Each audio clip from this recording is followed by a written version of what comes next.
morning everyone. Today we discuss about some topics, that is observation of decimals. Okay students, जैसा कि हमने आपके first class में एक बताया था, रियल नंबर्स की जो कैटेगरी होते हैं वो अगर विथ डेसिमल और विदाउट डेसिमल, एक होगा with decimal and another one is without decimal. ठीक है, विदाउट डेसिमल में स्टूडेंट्स आ जाएगा वैसे रेशनल नंबर्स जो कि इंटीजर्स होते हैं, नेचुरल नंबर्स होते हैं, होल नंबर्स होते हैं and etcetera. Okay, with decimal में देखेंगे हम लोग आज, क्योंकि हम लोगों का जो ऑब्जर्वेशन है वो डेसिमल के अराउंड ही है. ओके, विथ डेसिमल में 3 कैटेगरीज होते हैं. एक टर्मिनेटिंग डेसिमल, जैसा कि आपको हमने फर्स्ट क्लास में बताया था.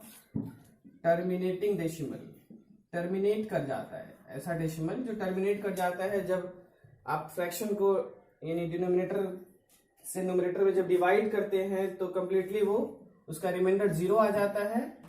तो वैसे डेसिमल को हम क्या कहते हैं? Terminating decimal. Okay, terminating decimal एक होगा.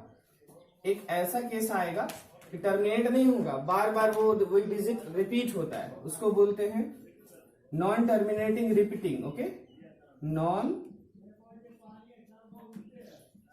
Terminating repeating decimal. ओके,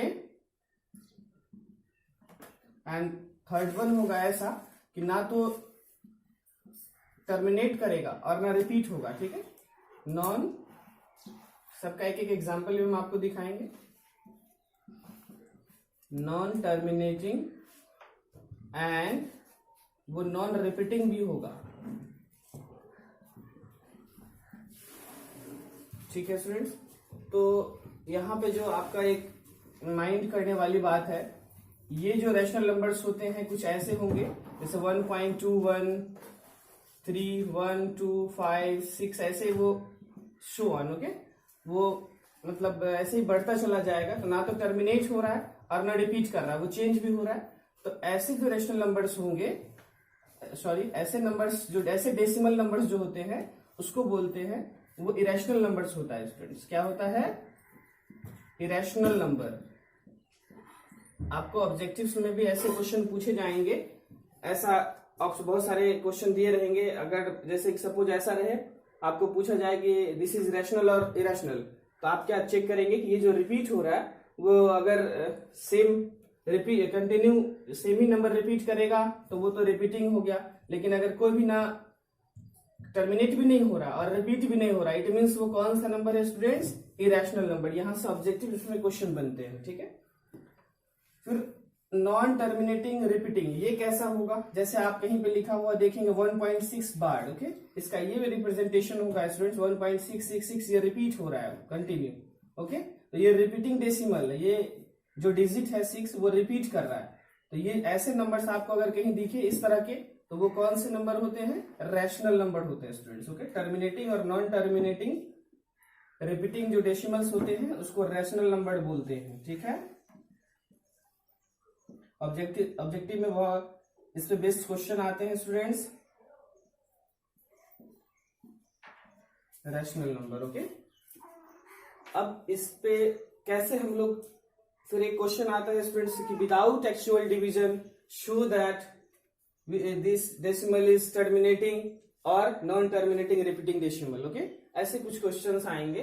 तो वैसे क्वेश्चन के लिए एक फॉर्म है जो कि आपने पिछले क्लास में भी पढ़ा था, स्टैंडर्ड 9 में भी पढ़ा था. फिर उसको देखते हैं students. Okay,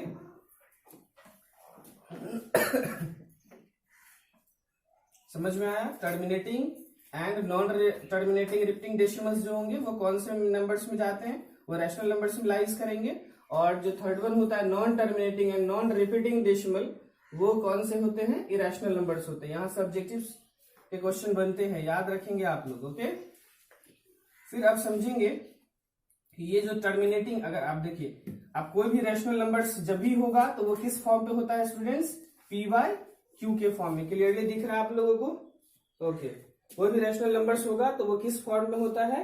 P bye Q के फॉर्म में होता है. ओके, यहीं से एक अगर आपको फॉर्म मिलेगा P बाई Q जो है 2 का पावर m इंटू 5 का पावर n, अगर इस फॉर्म में रहे डिनोमिनेटर्स Q के प्लेस पे हमने क्या लिखा है 2 to the power m into 5 to the power n, denominator के प्लेस पे अगर इस फॉर्म को फॉलो करे वेयर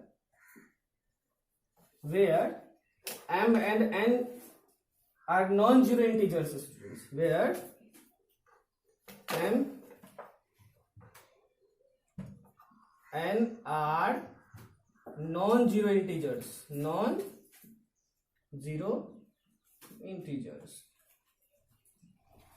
इट मीन्स ये हुआ स्टूडेंट्स कि आपका जो अगर जब भी टर्मिनेटिंग डेसिमल्स होगा या फिर नॉन टर्मिनेटिंग रिपीटिंग डेसिमल होगा तो वो कहाँ लाइज करेगा, रैशनल नंबर्स में। रैशनल नंबर्स का जो फॉर्म होता है स्टूडेंट्स हम लोग जानते हैं P बाई Q के फॉर्म में होता है। और अभी हम आप लोगों को जो बताने जा रहे हैं विदाउट एक्चुअल डिवीजन, बिना डिवाइड किए हुए आप बता सकते हैं कि कौन सा टर्मिनेटिंग डेसिमल है, कौन सा नॉन टर्मिनेटिंग रिपीटिंग डेसिमल है। उसके लिए एक फॉर्म होता है students P by 2 to the power m into 5 to the power n। It means P तो P ही है एंड Q जो है जो डिनोमिनेटर्स है वो किस फॉर्म को फॉलो करेगा 2 to the power m into 5 to the power n, where जब भी नॉन नेगेटिव इंटीजर्स होगा इट मीन्स ये जीरो हो सकता है स्टूडेंट्स। ओके, यहाँ पे रिमार्केबल एक पॉइंट आप समझेंगे कि यहाँ पे जीरो हो सकता है, 0 1 2 3 4 एंड सो ऑन, एनी कोई भी नेचुरल नंबर्स हो सकते हैं, होल नंबर्स के भी ग्रुप से इसमें लाइज करेंगे। ओके अब एक क्वेश्चन के थ्रू हम इसको और अच्छे से समझेंगे, ध्यान दीजिएगा। वेयर m एंड n क्या है students, non negative integers, it means -1 -2 -3 कुछ भी m और n की जगह पॉसिबल नहीं है। m और n की जगह क्या पॉसिबल है, 0 1 2 3 4 and so on. Okay, question के थ्रू हम लोग देखेंगे स्टूडेंट्स। ओके ठीक है। ओके स्टूडेंट्स, हमने देखा कि अगर कोई रेशनल नंबर्स है P बाई Q के फॉर्म में है और उसका जो डिनोमिनेटर्स है यानी Q जो है अगर किस फॉर्म पे होने चाहिए 2 to the power m into 5 to the power n, अगर इस फॉर्म पे होगा it means Q is equal to 2 to the power m into 5 to the power n, where m and n are non negative integers. तो अगर इस चीज को follow करेगा तो वो कौन सा डेसिमल होगा स्टूडेंट्स, टर्मिनेटिंग डेसिमल। क्या, कौन सा, टर्मिनेटिंग डेसिमल। ओके, एंड अगर Q इसको फॉलो नहीं करता है तो क्या होगा students, 2 to the power m into 5 to the power n, अगर इसको फॉलो नहीं करता है तो वैसे केस में नॉन टर्मिनेटिंग रिपीटिंग डेसिमल होते हैं,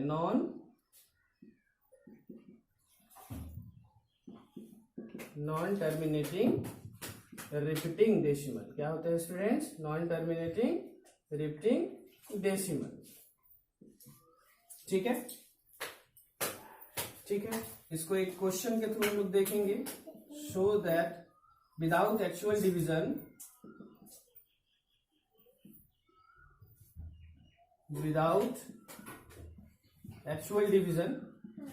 क्वेश्चन हम लिखेंगे नहीं, सुन ही लीजिए आप लोग। Without actual division show that this rational number is terminating decimals. Okay, question कुछ ऐसा होगा 24/125 स्टूडेंट्स। ओके, अगर ये क्वेश्चन गिवन है और क्या बोला जाए, आपको शो करना है बिना डिवाइड किए हुए कि ये टर्मिनेटिंग डेसिमल है कि नहीं है। तो कैसे क्या करेंगे, हम लोग को तो पता है टर्मिनेटिंग डेसिमल के लिए क्या कंडीशन है स्टूडेंट्स, आपके जो डिनोमिनेटर है किस फॉर्म में फॉलो होने चाहिए, 2 to the power m into 5 to the power n के फॉर्म में। तो हम देखते हैं जो भी डिनोमिनेटर है हमारा उसका फैक्टराइज करेंगे तो 2 से तो होगा नहीं 5,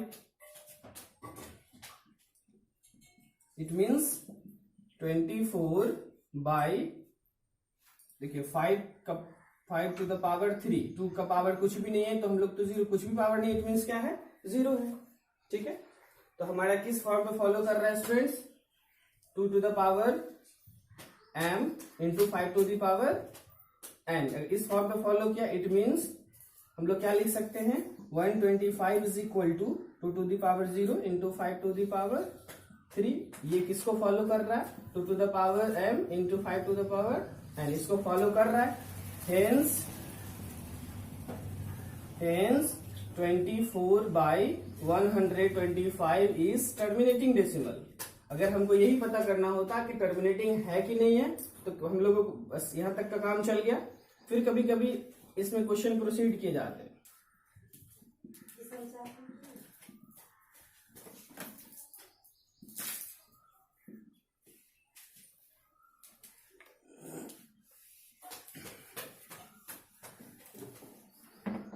कभी कभी बोला जाएगा कि आपको फिर डेसिमल में कन्वर्ट भी करना है, ठीक है। तो देखिए फिर कैसे कन्वर्ट करेंगे। हम लोग तो देखे हैं कि 24/2 का पावर 0, यहाँ कुछ भी नहीं था 2 का factor, into 5 to the power 3। फिर हम लोग इसको लॉज ऑफ एक्सपोनेंट का यहाँ पे यूज करते हैं स्टूडेंट्स, ध्यान दीजिएगा। लॉज ऑफ एक्सपोनेंट एक हमारा ये कहता है कि अगर x का पावर m है इंटू y का पावर भी n है, दोनों का पावर अगर m हो तो हम लोग इसको एक साथ लिख सकते हैं xy to the power m। Okay, क्या लिख सकते हैं? अगर x to the power m into y to the power m तो हम दोनों को लिख सकते हैं xy whole power m। Same as it is इस लॉज ऑफ एक्सपोनेंट को हम लोग फॉलो करेंगे। तो हम लोग तो देख रहे हैं 5 का पावर 3 है तो 2 का पावर भी क्या होना चाहिए? 3 होना चाहिए। तो यहाँ कुछ भी नहीं है, 2 का पावर 0 है। तो अगर हम ये भी जानते हैं स्टूडेंट्स कि अगर सेम नंबर से न्यूमरेटर और डिनोमिनेटर को अगर मल्टीप्लाई करते हैं तो उसमें फ्रैक्शन में चेंजेस नहीं आते, कुछ भी रैशनल नंबर में चेंजेस नहीं आते हैं। तो अब हम इसको 2 to the power 3 से न्यूमरेटर को भी मल्टीप्लाई करेंगे और डिनोमिनेटर को भी करेंगे। तो डिनोमिनेटर में हमारा 2 to the power 3 आ गया इंटू 5 to the power 3। अब हम लॉज ऑफ एक्सपोनेंट यूज करेंगे स्टूडेंट्स। यहाँ पे ऊपर में क्या हो जाएगा? 24 into 2 to the power 3, 2 to the 4 to the 8, okay, by, अब तो इसको लिख सकते हैं 2 into 5 whole 3 whole to the power 3 आ गया। बाई लॉज ऑफ एक्सपोनेंट है स्टूडेंट्स। और ये हम लोग इसीलिए करते हैं कि 2 इंटू 5 ये 10 के मल्टीपल्स में आएगा तो उससे आपको डिवाइड करने में बहुत इजी होगा, डिवीजन में, डेसिमल के फॉर्म में। 24 8 जा क्या होगा स्टूडेंट? 8 4 जा 32, carry 3, 192 upon 10 to the power 3, okay. 10 to the power 3 it means 1000 students, 192/1000। अब हम लोगों को पता है कि कोई भी नंबर्स में अगर डेसिमल नहीं होते हैं तो कहाँ पे होते हैं? हिडन होते हैं, वो उसके आगे में हिडन होता है स्टूडेंट्स, ओके।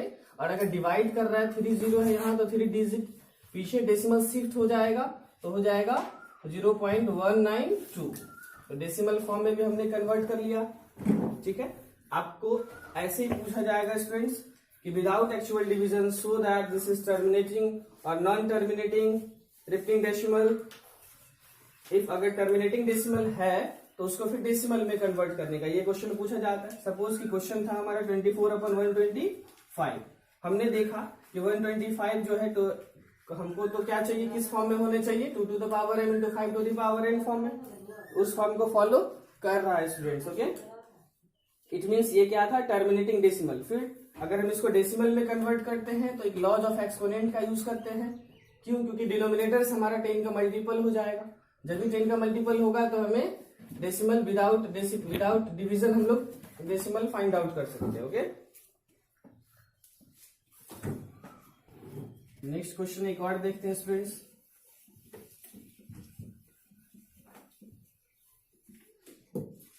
अगर क्वेश्चन सेकंड कुछ ऐसा हो, 29/343, अगर हमसे पूछा जाए कि आप ये बताइए दिस इज टर्मिनेटिंग और non terminating repeating decimals, okay. तो हमें तो फॉर्मेट पता है कि इसका जो डिनोमिनेटर्स है किस फॉर्मेट को फॉलो करना चाहिए। इस फॉर्मेट को अगर फॉलो करेगा तो टर्मिनेटिंग, अदरवाइज अगर नहीं करेगा तो नॉन टर्मिनेटिंग रिपीटिंग। देखते हैं स्टूडेंट्स, 29 दिस इज ये 7 का क्यूब होता है स्टूडेंट्स। अब ये बताइए स्टूडेंट्स क्यूब का जो वैल्यू है क्या है क्वेश्चन में? 343 है कि नहीं है? ठीक है। ये किसके इक्वल्स होने चाहिए? यहाँ पे किसके इक्वल्स गिवन है? 7 to the power 3 के इक्वल्स गिवन है। जबकि और किसके इक्वल्स नहीं है स्टूडेंट्स? जो फॉर्मेट है हमारा 2 to the power m into 5 to the power n, इस फॉर्मेट को फॉलो नहीं कर रहा है। देख रहे हैं ना हम लोग, ये जो डिनोमिनेटर्स था जिसको हमने फैक्टराइज किया तो 7 to the power 3, ये किस फॉर्मेट में नहीं है? 2 टू द पावर, इस फॉर्मेट में नहीं है, इट मीन्स ये क्या है students, non terminating repeating decimals. Okay, तो हेंस क्या लिखेंगे, हेंस 29/343 इज नॉन टर्मिनेटिंग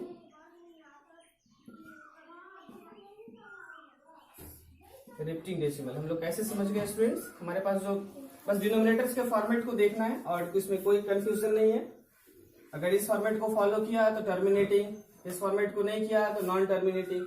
कभी कभी अगर टर्मिनेटिंग हो जाता है फिर उसको डेसिमल में कन्वर्ट करना होता है, तो लॉज ऑफ एक्सपोनेंट हम लोग यूज करते हैं। फिर उसके बाद हम लोग इजिली विदाउट एक्चुअल डिवीजन हम लोग फाइंड आउट कर सकते हैं डेसिमल। ओके, क्योंकि हम लोग अगर एक बेसिक कॉन्सेप्ट हम लोगों ने देखा था कि अगर सपोज कि जैसे 95/100 है, ठीक है, इसको डेसिमल में कन्वर्ट कर रहे हैं तो ये डिवाइड कर रहा है, तो डेसिमल का शिफ्टिंग लेफ्ट साइड होता है डिवाइड में। 20 है, इट मीन्स 20 का शिफ्टिंग हो जाएगा, 2 डिजिट के बाद डेसिमल का शिफ्टिंग आ गया। ठीक है, अगर ये होता है स्टूडेंट 7523/100, तो डेसिमल कहां पे आ जाता, 2 डिजिट शिफ्ट कर जाता, तो 75.23। ओके, इसी चीज को फॉलो करता है, इसलिए डोंट वरी। नेक्स्ट क्वेश्चन फिर डिस्कस करते हैं स्टूडेंट्स। ओके, नेक्स्ट क्वेश्चन कुछ ऐसा होगा students, express 0.8 recurring in rational numbers form. Okay, इन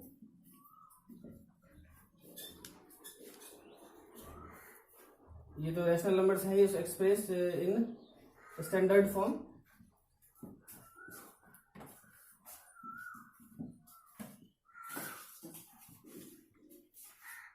ठीक है स्टूडेंट, हमने ये देखा ये कौन सा रिपीटिंग डेसिमल है, इसके ऊपर रेकरिंग है, इट मीन्स ये रैशनल नंबर्स तो है ही, इसको स्टैंडर्ड फॉर्म में कन्वर्ट करना है।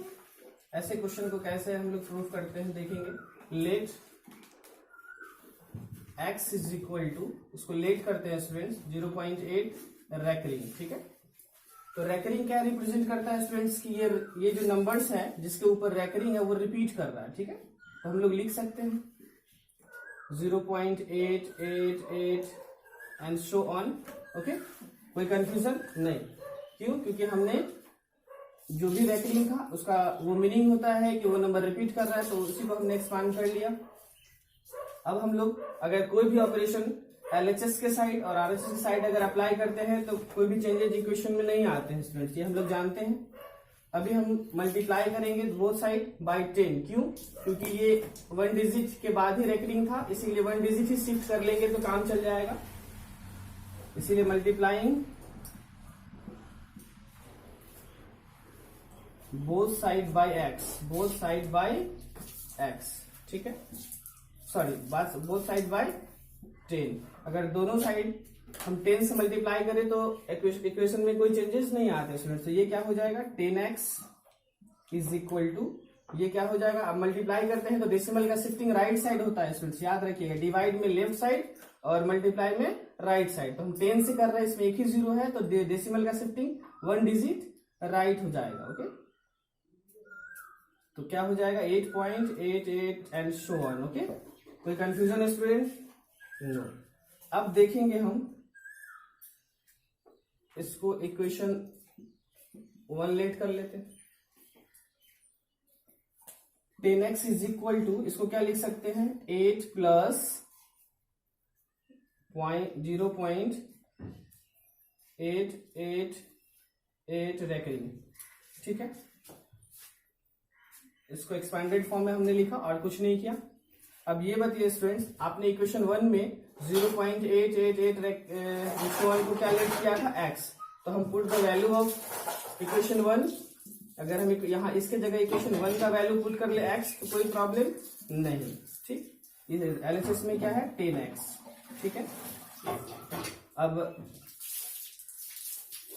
x को ट्रांसपोज करेंगे एलएचएस साइड में, it means 9x is equal to 8, x is equal to 8/9, this is standard. ठीक है स्टूडेंट्स, यानी this is in the form, standard form में आ गया। ऐसे ही क्वेश्चन, बहुत सारे क्वेश्चन होंगे, आप लोग सॉल्व कीजिएगा। एक बार अगर फिर समझना है देख लीजिए। ये जो रैशनल रिपीटिंग डेसिमल हमने बताया था अभी एक फ्लो चार्ट के अकॉर्डिंग भी कि क्या क्या होते हैं, रैशनल नंबर्स होते हैं। उसको स्टैंडर्ड फॉर्म में कन्वर्ट करना है। हमने लेट किया, 8 रैकरिंग है, इट मीन्स 8 रिपीट करेगा। अगर सेम नंबर से मल्टीप्लाई करते हैं बोथ साइड इक्वेशन में तो कोई चेंजेस नहीं आते हैं। सो हमने 10 से मल्टीप्लाई किया, क्योंकि एक ही डिजिट के बाद था तो एक ही डिजिट शिफ्ट हो जाएगा। तो उसके बाद फिर हमने 8.88 शोन को स्टैंडर्ड एक्सपांडेड फॉर्म में कन्वर्ट किया स्टूडेंट्स। फिर हमने देखा कि हमने इक्वेशन 1 में लेट किया था x इज इक्वल टू 0.888, तो 0.88 की जगह हमने क्या पुट कर लिया, x। ओके, अब 10x is equal to 8 plus x को ट्रांसपोज किया एंड सो ऑन। ओके, ऐसे ही बहुत सारे क्वेश्चन आपके जो एक्सरसाइज 1C RS अग्रवाल में भी है स्टूडेंट्स, और एक्सरसाइज 1.4 NCERT में भी है। इसको सॉल्व कर लेंगे आप लोग। अगर कोई भी क्वेश्चन में कंफ्यूजन है तो आप लोग कमेंट बॉक्स में कमेंट करके पूछ सकते हैं। नेक्स्ट वीडियो में आपका सॉल्यूशन मिल जाएगा। ये जो टॉपिक था ये आपने प्रीवियस क्लास में भी पढ़ा था, स्टैंडर्ड 9 के लिए भी है और 10 स्टैंडर्ड के लिए भी है। ये VBI यहाँ सब्जेक्टिव में बहुत क्वेश्चन बनते हैं students. Okay, thank you class.